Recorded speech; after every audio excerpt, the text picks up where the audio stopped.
Shalom, selamat malam Bapak Ibu Saudara yang terkasih dalam Tuhan Yesus Kristus. Apa kabarnya? Tentunya yang menjadi harapan dan di dalam doa saya, Bapak Ibu Saudara sekalian dalam keadaan yang sehat, baik sehat secara iman maupun sehat secara imun.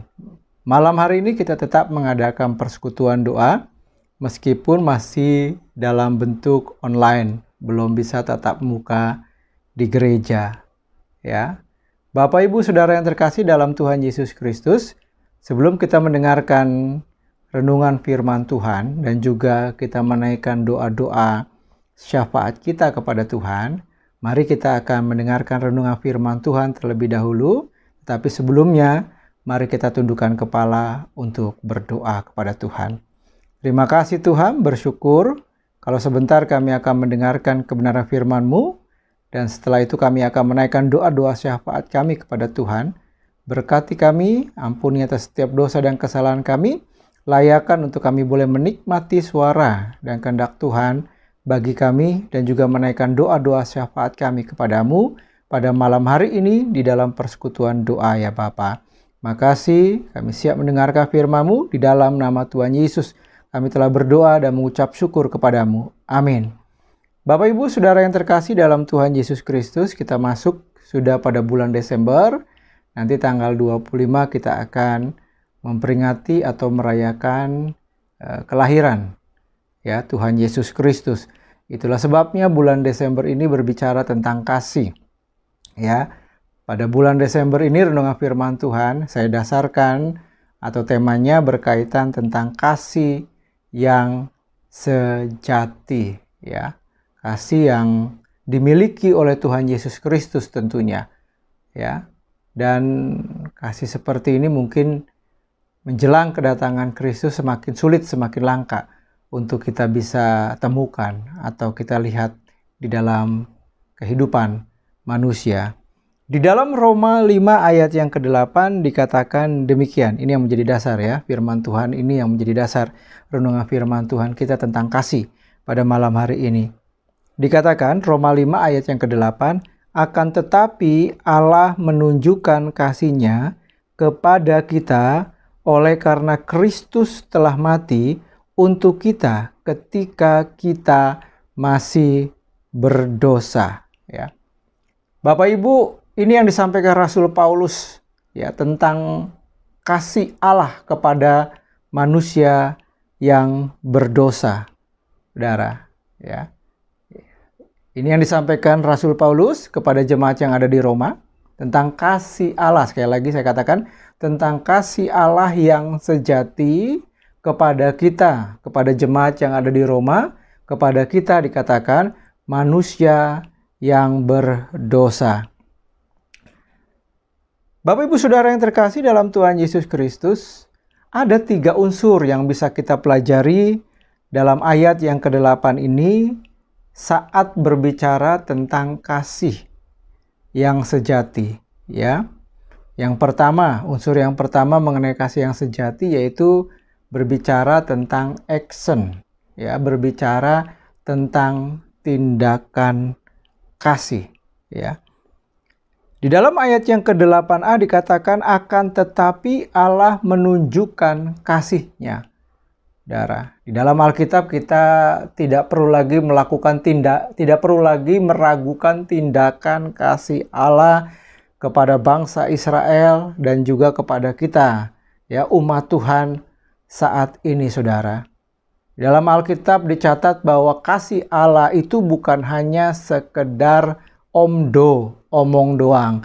Kasih Allah bukan hanya sekedar NATO, ya, not action.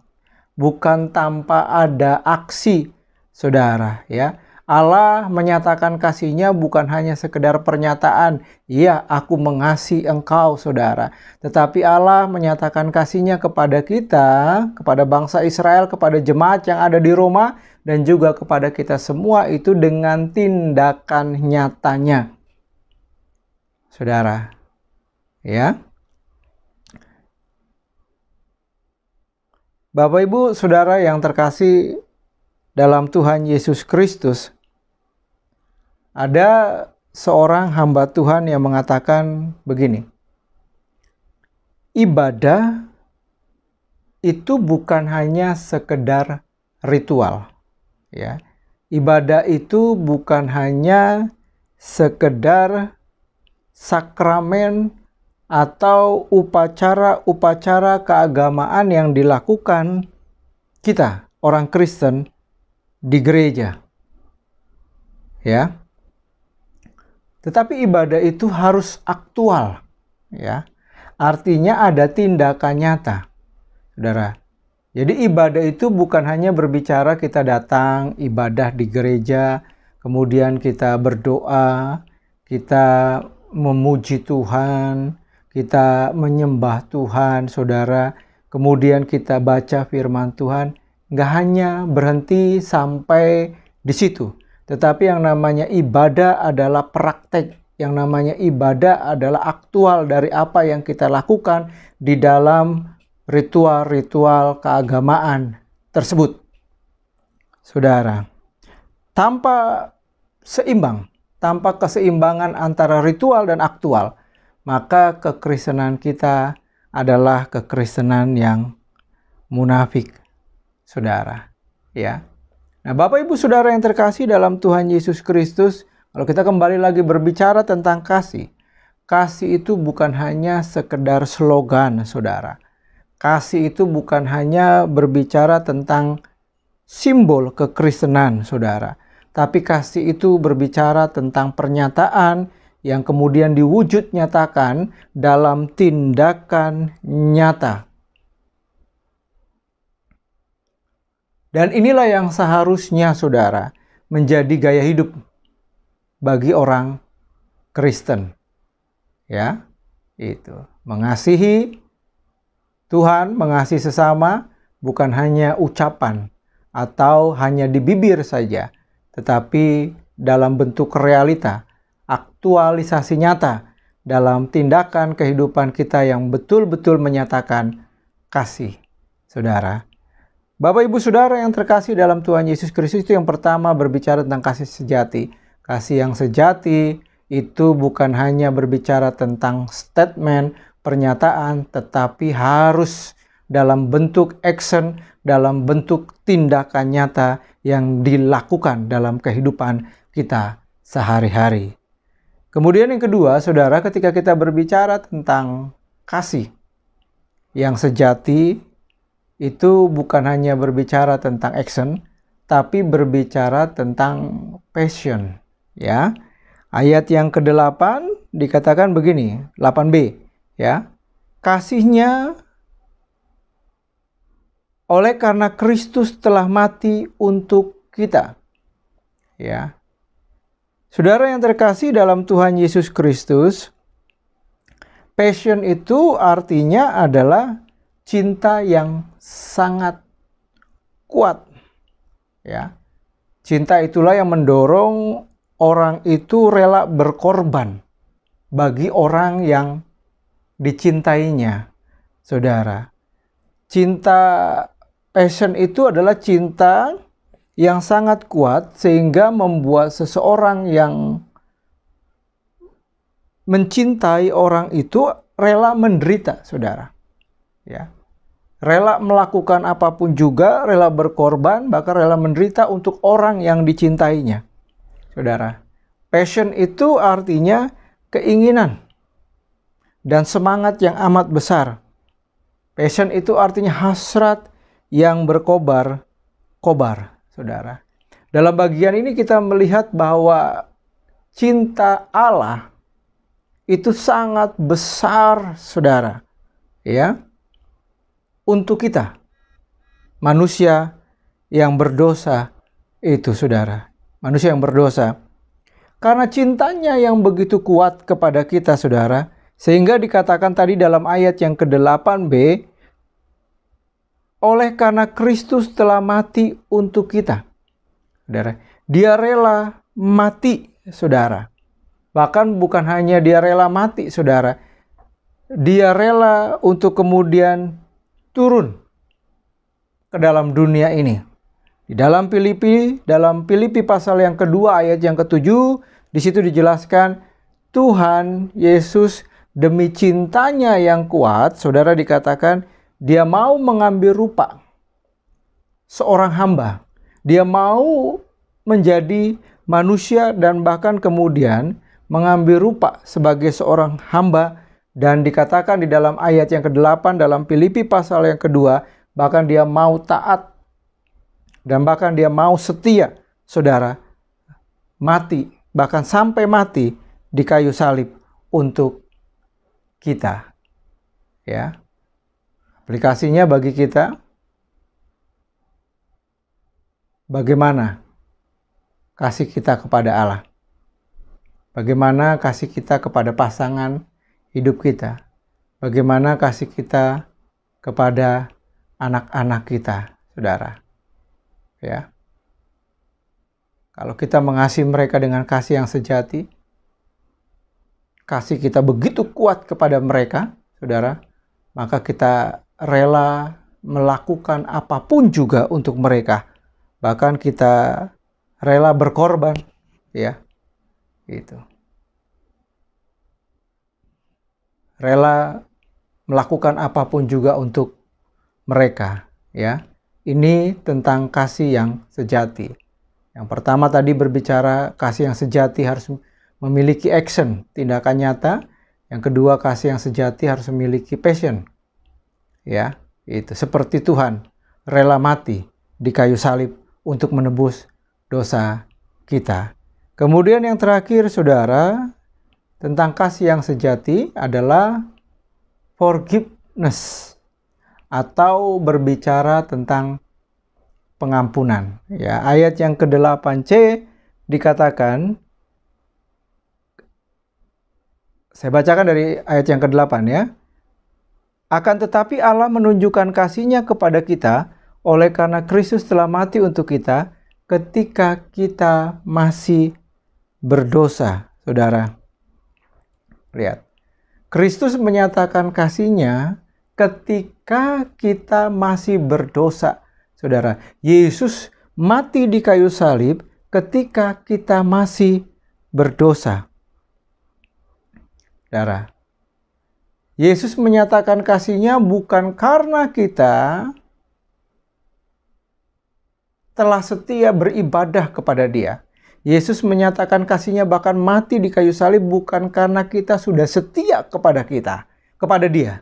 Saudara, Yesus kemudian menyatakan kasih yang sejati bahkan mati di kayu salib karena kita, bukan karena kita sudah mengasihi Dia, saudara. Ya, Yesus mati di kayu salib dan menyatakan kasih-Nya yang besar kepada kita bukan karena kita, saudara, dikatakan sudah berbuat baik, menjadi garam dan terang, hidup kita menyukakan dan bahkan hidup kita menyenangkan hati Allah. Enggak, saudara, dikatakan dalam bagian itu jelas Yesus menyatakan kasih-Nya bahkan mati di kayu salib ketika kita masih berdosa.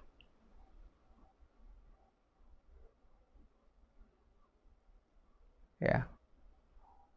Yesus menyatakan kasih yang besar dan bahkan mati di kayu salib meskipun kita seringkali melukai hati Allah.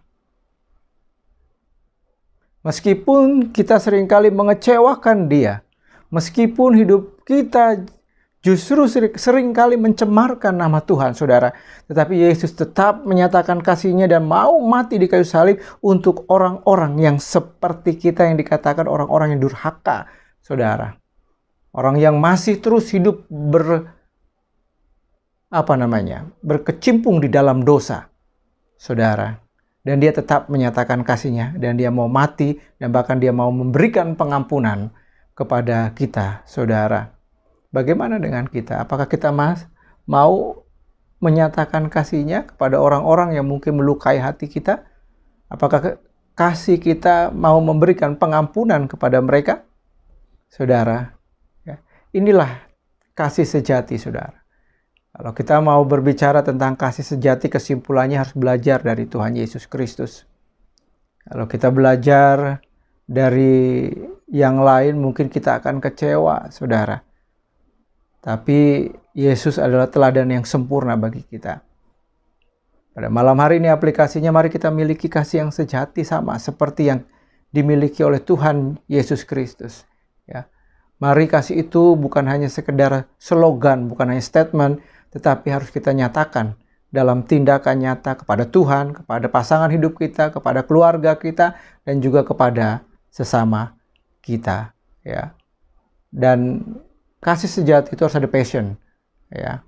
Apa passion kita ketika kemudian kita mengatakan saya mengasihi Tuhan, mengasihi pasangan hidup kita? Allah jelas berikan anaknya yang tunggal, ya Yesus Kristus, bahkan mati di kayu salib karena passionnya yang kuat, karena kasihnya yang sejati kepada kita. Dan saudara, yang terakhir, kasih yang sejati itu berbicara tentang pengampunan. Yesus menyatakan kasihnya ketika kita masih berdosa, saudara. Dan biarlah kasih sejati itu dimiliki oleh setiap kita yang mendengar pada malam hari ini. Mari berdoa minta kekuatan supaya Tuhan memampukan kita memiliki kasih yang sejati itu. Amin. Bapak Ibu Saudara yang terkasih dalam Tuhan Yesus Kristus, mari kita akan menaikkan doa-doa syafaat kita pada malam hari ini. Ya, yang pertama kita berdoa terus supaya minta kepada Tuhan, memohon kepada Tuhan, dan berdoa kepada Tuhan supaya pandemi COVID-19 ini berlalu atas bangsa, negara, atas kota kita, dan bahkan seluruh dunia. Ya, itu yang menjadi harapan kita, dan kita percaya bahwa Tuhan saja yang sanggup menolong untuk penyelesaian COVID-19 ini. Kita berdoa juga untuk keluarga, ya, yang beberapa waktu yang lalu kita dengar peristiwa yang ada di Sigi. Kita berdoa supaya keluarga yang ditinggalkan tetap kuat di dalam imannya kepada Tuhan Yesus Kristus.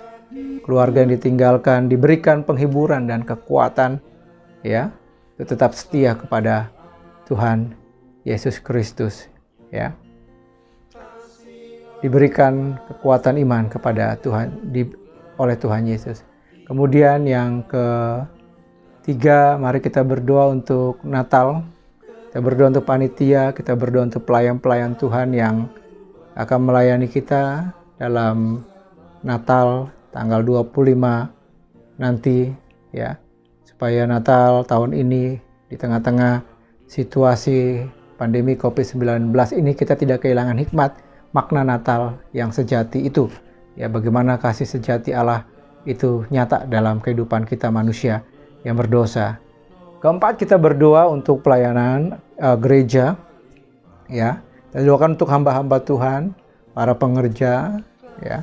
Kita doakan juga untuk jemaat, ya, yang orang tua kita yang sudah lanjut usia, kita doakan diberikan kekuatan, diberikan kesehatan, hindarkan, dijauhkan dari segala penyakit, ya. Kita berdoa juga setiap pergumulan-pergumulan jemaat Tuhan, ya, baik pergumulan ekonomi, pergumulan kesehatan, pergumulan keluarga, pergumulan pekerjaan, pergumulan anak-anak, pergumulan pendidikan, dan pergumulan-pergumulan yang lain kita serahkan kepada Tuhan, yang kita percaya tidak ada yang mustahil, bahwa Tuhan pasti akan memberikan jalan keluar dalam setiap pergumulan-pergumulan kehidupan kita.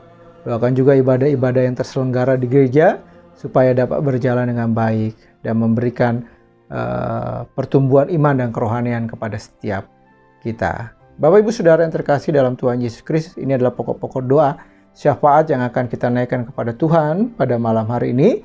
Saya memberikan kesempatan bagi Bapak Ibu Saudara sekalian berdoa di rumah. Saya di tempat ini selama beberapa menit dan nanti saya akan tutup, ya, doa kita dan juga tutup persekutuan doa kita pada malam hari ini kepada Tuhan. Mari kita tundukkan kepala di hadapan Tuhan, mari kita berdoa bersama-sama.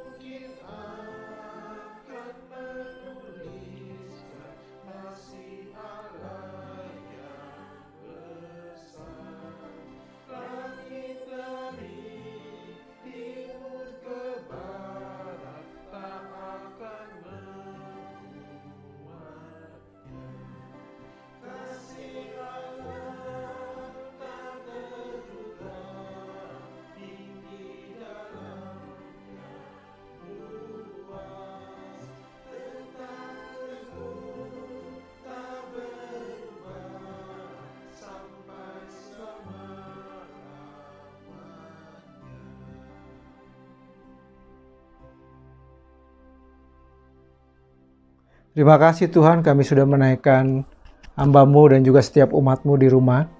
Sudah menaikkan setiap pokok-pokok doa syafaat kami kepada Tuhan. Kami percaya bahwa Tuhan mendengar dan Tuhan akan memberikan jawaban sesuai dengan waktu dan kehendak Tuhan yang terbaik. Tuhan Yesus berkati setiap umat-Mu, biar di dalam setiap pergumulan mereka Tuhan selalu ada, menyertai. Allah Immanuel tidak pernah meninggalkan mereka. Tengah-tengah situasi kondisi seperti ini, Tuhan juga pelihara setiap umat-Mu, makan, minum, dan juga kebutuhan-kebutuhan yang lain Tuhan cukupi, ya Bapa. Terima kasih Tuhan, kami bersyukur juga Tuhan sudah pimpin jalannya ibadah persekutuan doa pada malam hari ini, dari awal, pertengahan, hingga akhir ya Bapa. Kami bersyukur kepadamu, dan kami akhiri seluruh rangkaian persekutuan doa kami pada malam hari ini, hanya di dalam nama Tuhan Yesus. Kami telah berdoa dan mengucap syukur kepadamu. Amin. Bapak Ibu Saudara yang terkasih dalam Tuhan Yesus Kristus, terima kasih sudah setia mengikuti persekutuan doa. Tuhan memberkati kita, jangan takut, jangan khawatir, itu yang akan selalu saya katakan kepada Bapak Ibu Saudara sekalian. Apapun yang terjadi, ingat satu hal, percaya janji Tuhan dan juga percaya kepada firman Tuhan yang mengatakan bahwa Allah Immanuel, Allah yang akan menyertai sampai kesudahan zaman.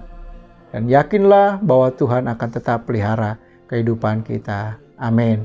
Tuhan Yesus memberkati kita semua. Amin.